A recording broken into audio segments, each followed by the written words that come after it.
just share from a youth perspective of how we went through missions and how as a young age, he mentioned that she was 7 years old when we went and I was 10 years old, and we're just going to share how that affected us as young kids in the mission field. So starting off, when my parents said that we're going to India, I was just like, oh, it's going to be like, fun, we're going to have fun, we're going to ride elephants, just like the normal Indian trip thing. But once we got there, we realized it was like so different, the language, the schools, the teaching styles, even making friends was hard because the language was different. But later on, as we started to progress into the years of mission, I realized that this is something much bigger than I had expected.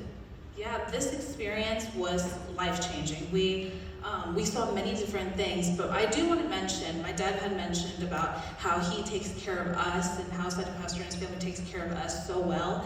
I just want to emphasize that he takes care of the people in the villages the same way. I think that just influenced me so much because it makes me care about every single soul. It doesn't matter if you're a millionaire, it doesn't matter if you earn $1 an hour, even a few cents an hour, especially at that rate in Gujarat and India and all those places, but it doesn't matter who you are treated like royalty. And that is the blessing of that mission. You get to experience people like people. They are honored, they are blessed, and through the missions there, they're also blessed. And I cannot be more thankful to just talk to people like human beings, not like they're a mission itself, not that I have to talk to them and say, you need Jesus, thank you so much, see you later, bye. But it was more of like, can I just talk to you? This is, we're just commune together, this is a community. And through community, we go to experience Jesus Christ. So one of the interesting experiences that we got to see was this village named Malungi that we used to go to. We were worshiping on the floor, we're sitting on the floor, and all of a sudden this lady starts like spinning, like slithering like a snake, and I look at my sister and we're like, what's going on?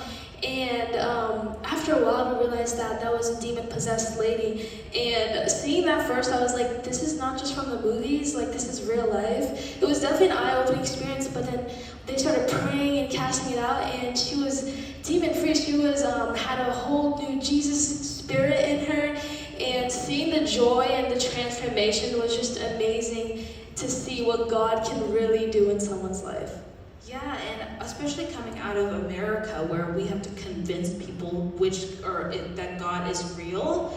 That's like, because we have so many atheists in America, that's not the problem in India. The problem in India is convincing which God is real, convincing them that it's not Krishna, it's not Ganapati, it's not one of those gods that are doing these miracles, but it's Jesus Christ. And the reason, or the way we did that, first of all, is obviously the Holy Spirit helped us so much. He speaks through us more than we can imagine. If we give our bodies to Him in those fields, in any place that you're in, your job place, in church, whatever area you're in, if you give your mouth to Christ, He will speak for you. And those people will hear that. They will hear the Holy Spirit. So when you go through these places, when we see in India, and we got to experience that ourselves, I can never imagine explaining to someone that, hey, Krishna's not the one that's blessing you and healing you, but saying that Jesus Christ is the one that's healing you and enlightening your life is such a eye-opening experience, because it's not a struggle we face in America. So moving over to the Gujarat phase that we had, we went there to visit Saju Pastor and his team. Janet, Auntie, Jasmine, and Justin, they were just such a blessing to us, and it really just felt like the family we never had, because it was just us that we had. And meeting them, like Jasmine treated us like a sister, it was like a third sister, and just seeing like their love and care towards us, like my sister already mentioned, and my dad, it was just like feeling God's love on earth, right? It was just a glimpse of that.